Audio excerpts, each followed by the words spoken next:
Bueno, pues nos encontramos en la última predicación de este día que habéis dedicado al Señor.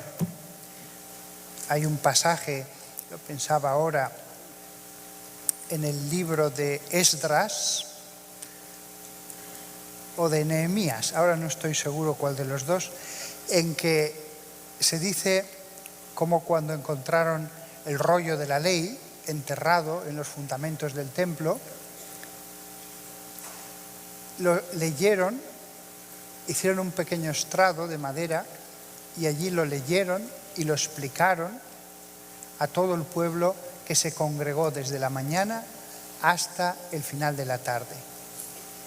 Y el libro decía lo bonito que era eso, todo el pueblo reunido solo para escuchar la ley. Vosotros habéis hecho lo mismo, habéis dedicado no 3/4 de hora o 50 minutos a la misa, todo el día de hoy al Señor.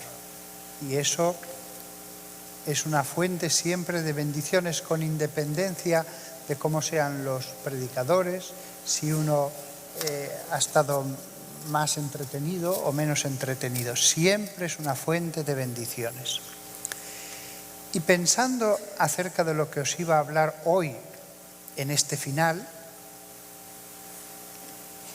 he dicho, conectemos con la predicación que hice ayer en la misa, que es lo primero que hizo Dios al sacar al pueblo de Egipto. Lo primero antes de la tienda de la reunión fue hablar a Moisés para que hablara al pueblo. Las primeras palabras fueron impresionantes, en piedra.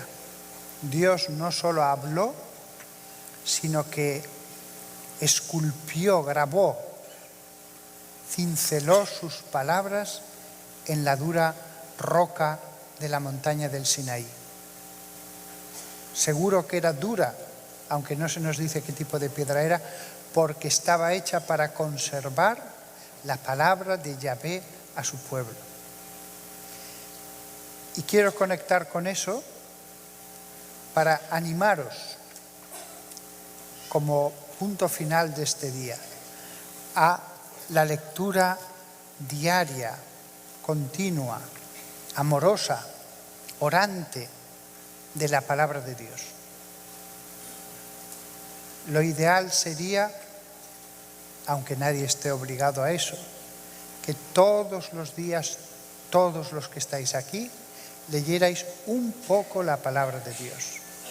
Aunque uno de vosotros llegue a las 3 de la mañana a su casa del trabajo, agotado, o de un viaje, y se encuentra la Biblia en la mesilla, pues por lo menos abridla y leed una línea más de donde lo dejasteis el día anterior. La palabra de Dios transforma, ilumina.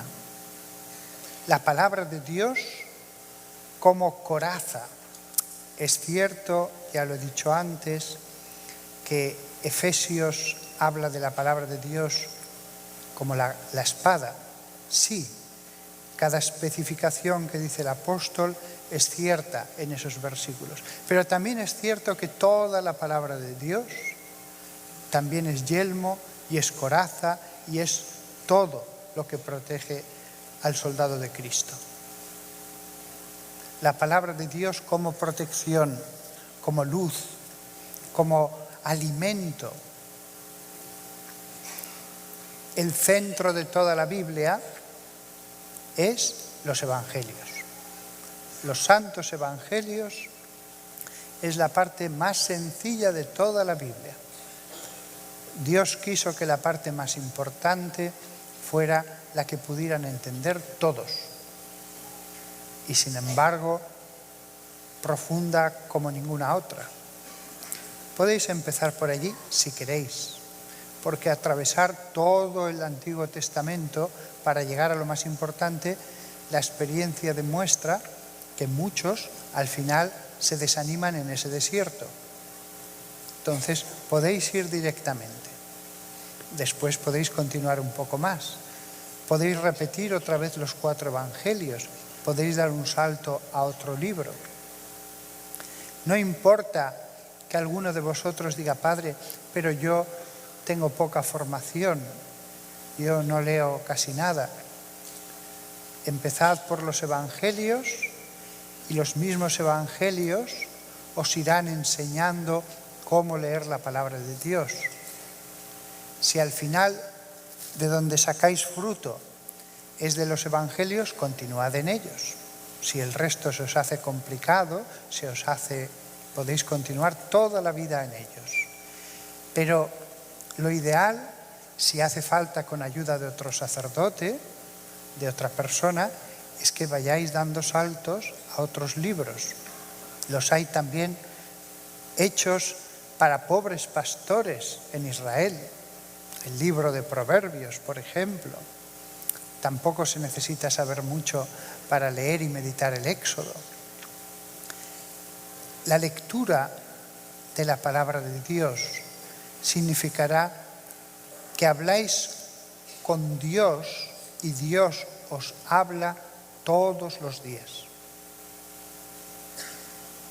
A veces habéis podido tener la envidia de decir: qué suerte tenían los profetas, les venía la palabra de Dios.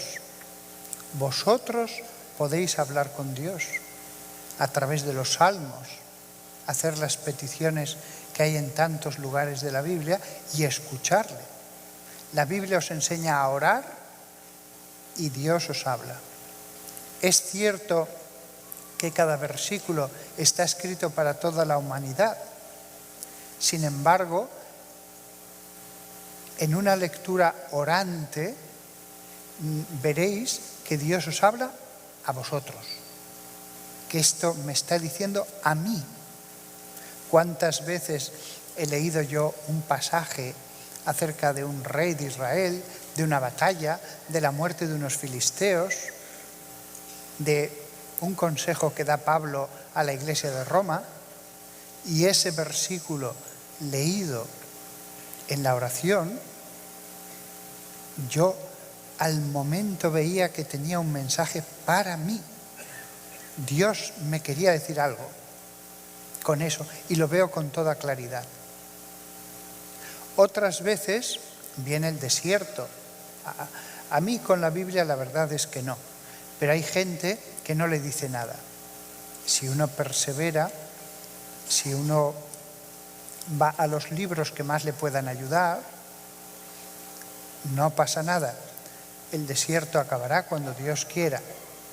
Pero será difícil que cualquiera de vosotros no encuentre un verdadero manantial de agua, por ejemplo, en los Salmos. No hace falta estudiar años de teología para orar con los Salmos. Fueron dados por Dios para gente que eran agricultores, que eran pastores, que eran gente que nunca había pasado por una escuela.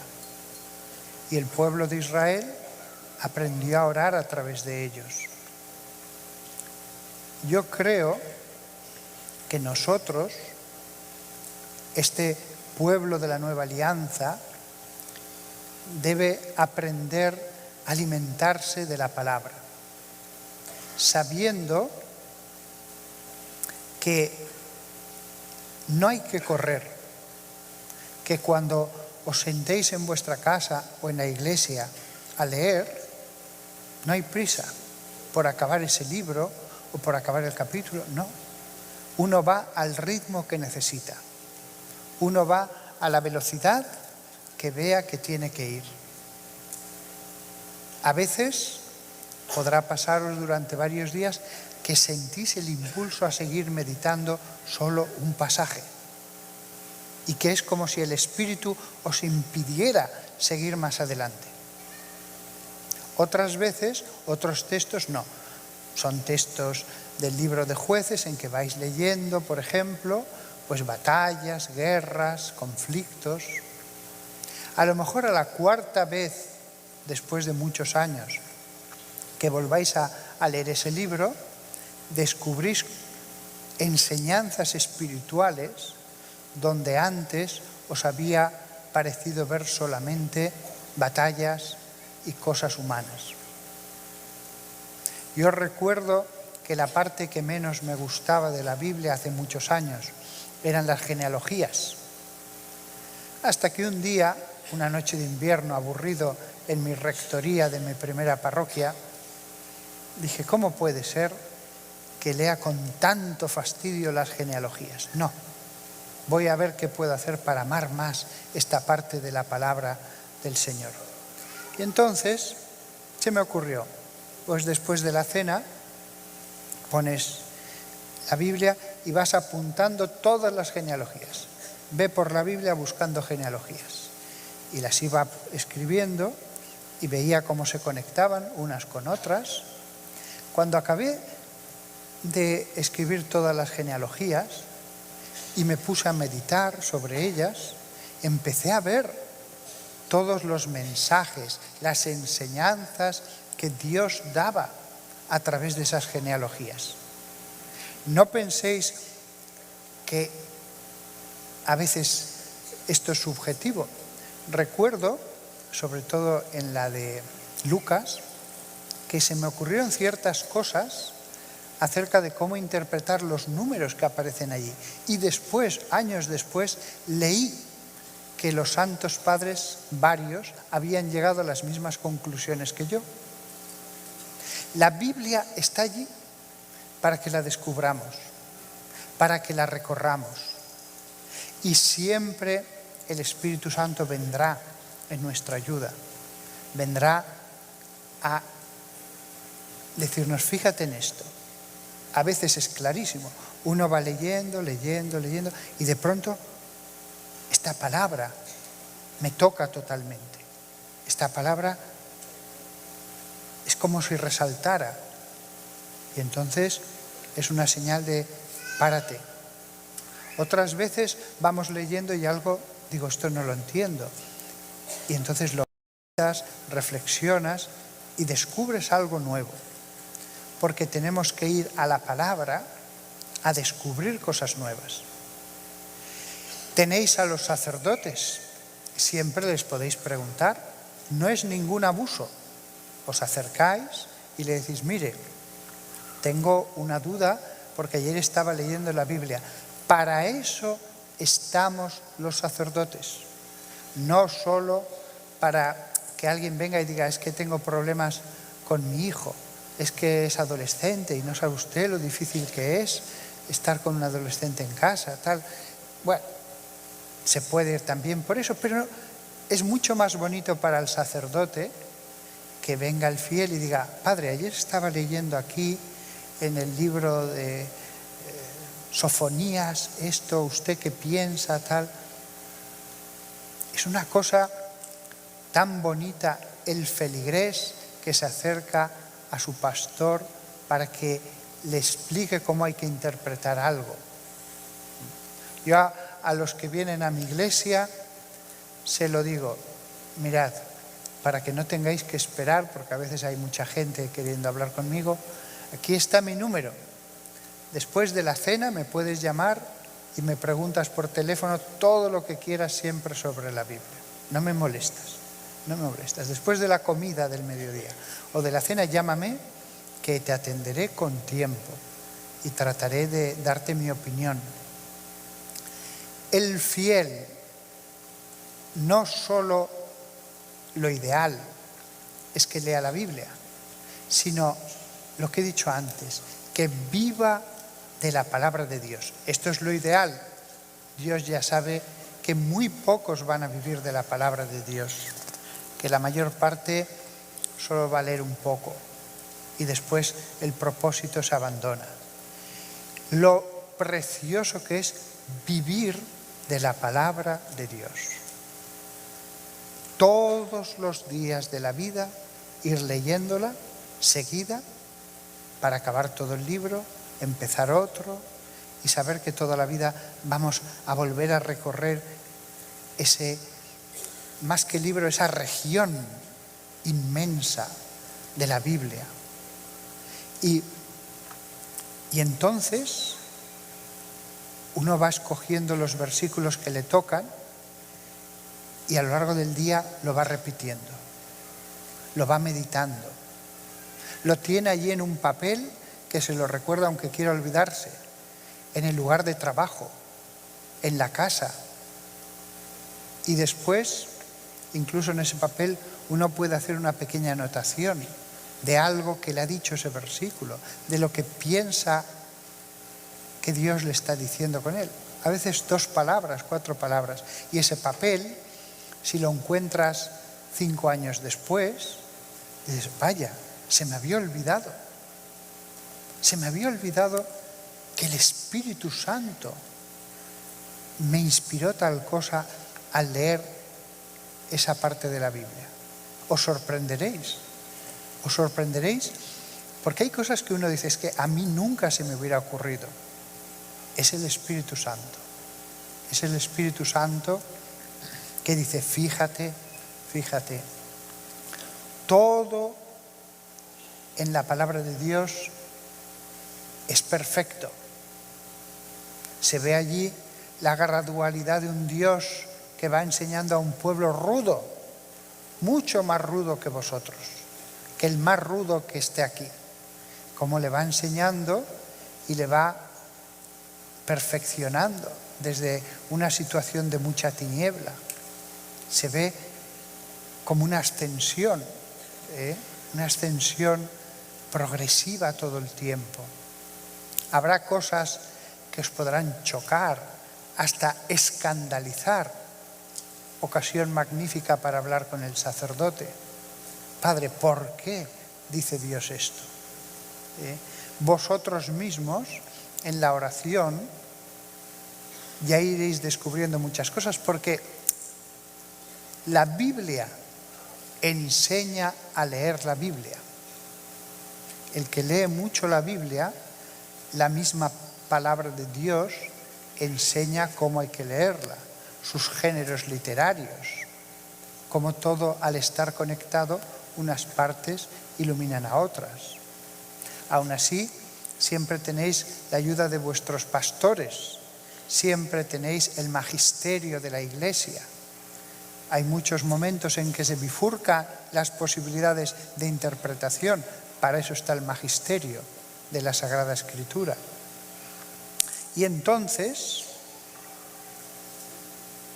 os iréis haciendo sabios. Alimentarse de la palabra de Dios hace sabio. Cuando te encuentras con un laico que te dice, he leído la Biblia 5 veces, 8 veces, 15 veces, meditándola, haciendo oración, tratando de poner en práctica lo que leía, esa persona se vuelve sabia según Dios, se vuelve sabia en la única ciencia de Dios, no la de los hombres, la verdadera teología, la verdadera ciencia acerca del misterio de Dios, porque toda la Biblia, contándonos historias de pastores o de dinastías de Judá o de viajes apostólicos, al final toda trata acerca de Dios. Dios fue muy sabio. Podía haber escrito un libro de teología, un libro árido, muy abstracto, pero no.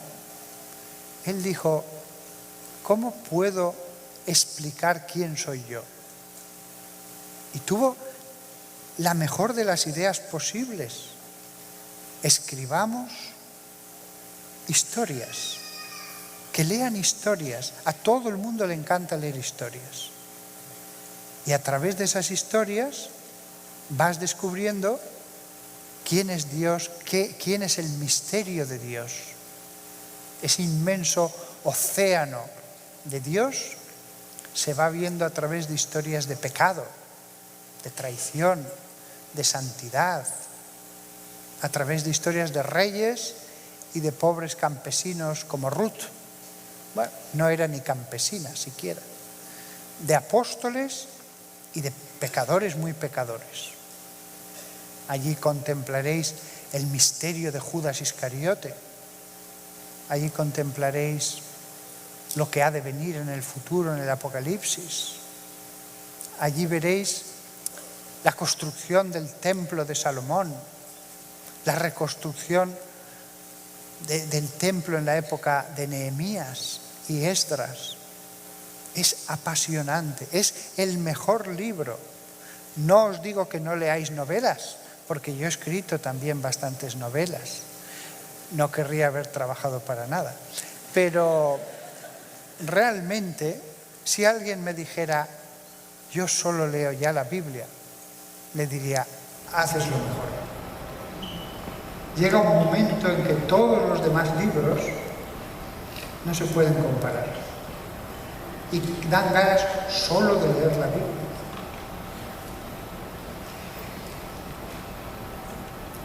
Conocer bien las Escrituras, además ayuda a no caer en el afán de las revelaciones particulares. Hay revelaciones particulares, las hay. Joel, el libro de Joel, lo dice el profeta, vuestros hijos e hijas profetizarán. Yo he sido testigo de profecías y además muchas veces, porque como viajo mucho y estoy con muchos grupos, he sido testigo de profecías. Pero realmente lo tenemos todo en la palabra de Dios. Dios me habla allí y allí está todo lo que necesito saber. Sin yo pedirle profecías, tantas veces Dios me las ha dado.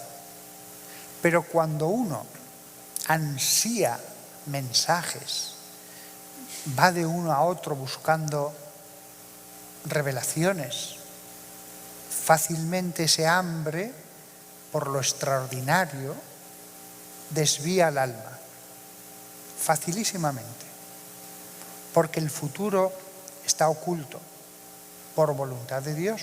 No ha puesto ningún medio para que lo podamos descubrir. La profecía es cuando Dios quiere. No hay ningún medio para saber el futuro porque Dios lo ha velado.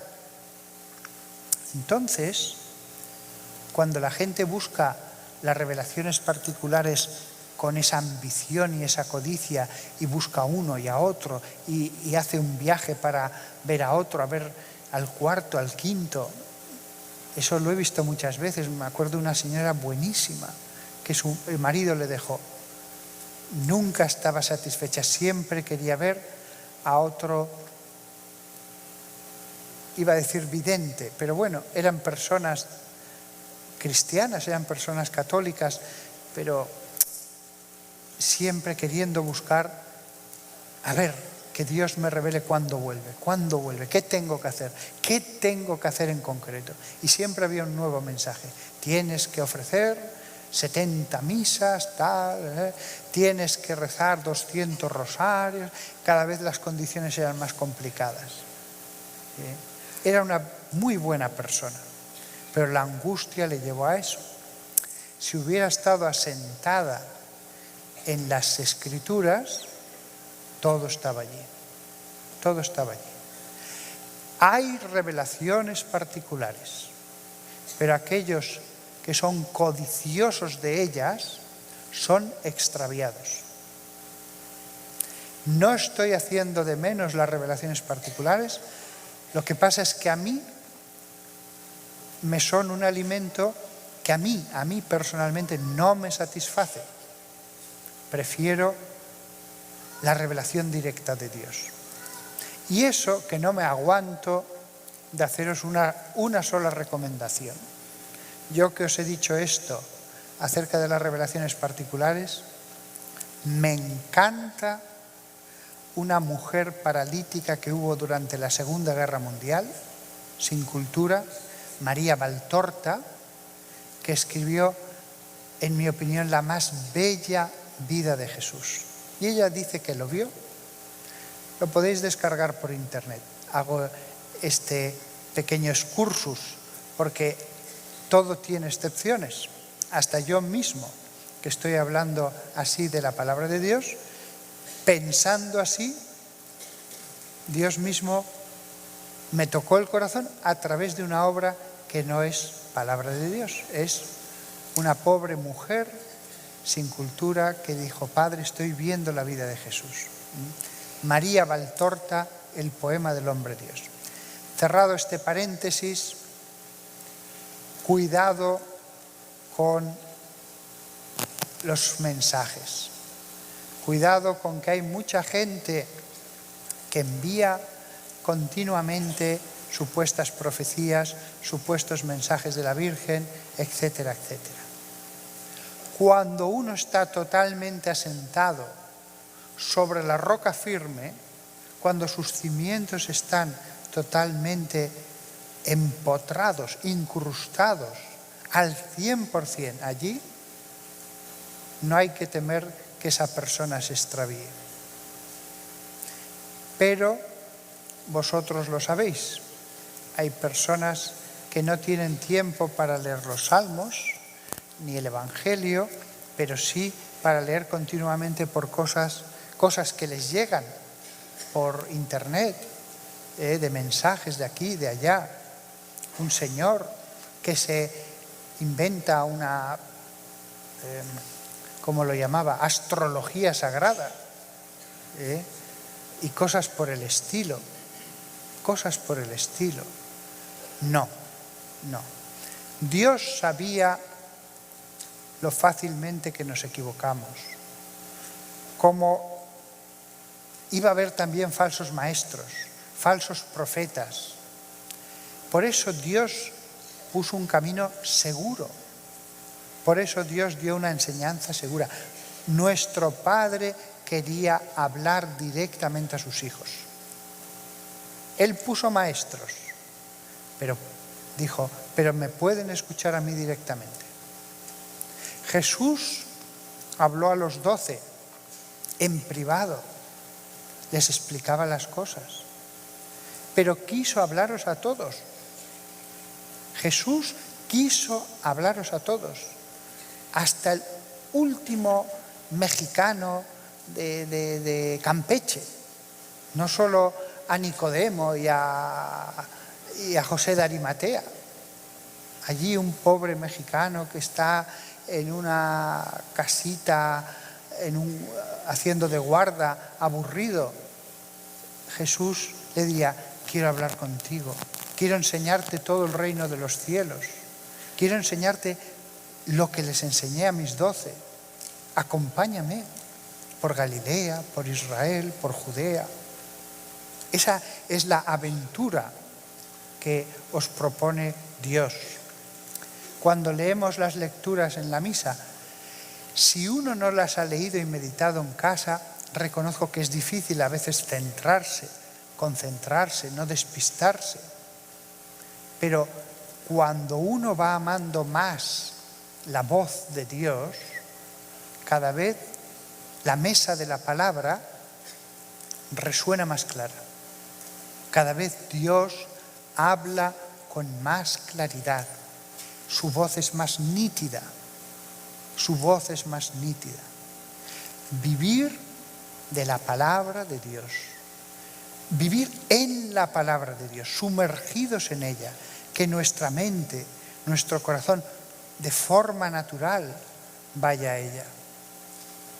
Podéis al final poner en vuestra casa, claro, depende de si vivís solos o con más gente, pero papelitos con versículos por todas partes, en la cocina, en el comedor, cuando me voy a acostar, ahí hay unos versículos acerca del descanso, del dormir.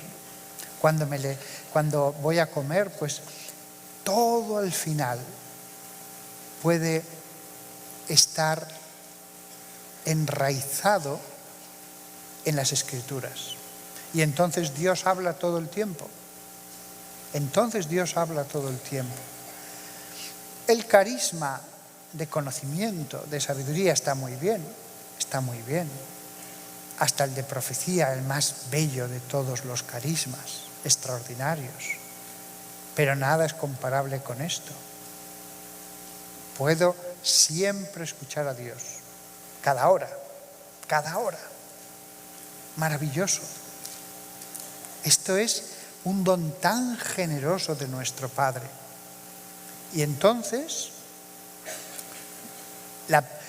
aunque predico, aunque echo yo esta semilla así ahora al voleo por todas partes, soy consciente, muchos de los que estáis aquí vais a empezar. Pero al cabo de un tiempo uno empieza a flaquear, uno empieza a dejarlo. Pero cuando se echa tanta semilla ante este campo de tierra deseosa de recibirla, siempre habrá algunas zonas en que crecerá generosamente, llena de fruto. Muchos lo dejaréis de hacer todo esto que estoy diciendo, pero entre tantas personas, algunas dentro de 5, 10, 15 años, esto habrá producido más fruto, más fruto, más fruto, y dirán, pues es verdad, nos tenían que predicar otra vez más sobre la palabra de Dios para que ya esa fue la vencida, esa fue la que ya me rendí y empecé a hacer eso. Pues nada más, acabo aquí esto en la conciencia de que cuanto mejor hagáis esta parte, más frutos sacaréis de la siguiente parte de la misa. El que más vive la liturgia de la palabra, más podrá vivir después ya la liturgia eucarística. La Eucaristía no se le oye, no se le oye. Hay un óleo precioso español que se titula La fe, y se acerca una mujer, la forma y no habla. Otra la prueba y no sabe nada especial, otra la toca y no. Y sin embargo, en medio de los 5 sentidos hay otra que levanta un cáliz con la forma en el aire y es la fe, que cierra los ojos y cree en ella. Bueno, pues la que se le acerca al oído no oye nada. Yo cuando comulgo no oigo nada. En las Escrituras continuamente como un río nos está hablando Él. Vivir la primera parte de la liturgia de la palabra nos lleva a vivir mejor la segunda parte, hasta la acción de gracias, que a veces podrá consistir en repetir un versículo de un salmo. Ante vosotros, una tarea maravillosa para la que necesitaréis una vida entera. Recorrer la región inmensa de la palabra de Dios. Ojalá, iba a decir varios, con que uno solo de vosotros verdaderamente se dedique ya desde hoy, antes de acostarse, a recorrer esa región, ya el sermón habrá valido la pena, porque una sola persona que se va llenando cada día, cada semana de más luz, de más gracia, extiende después la luz y la gracia por todo su alrededor, por centenares y centenares de almas. Que la Santísima Virgen María, la gran oyente de Jesús, nos ayude a todos nosotros a vivir más las Escrituras.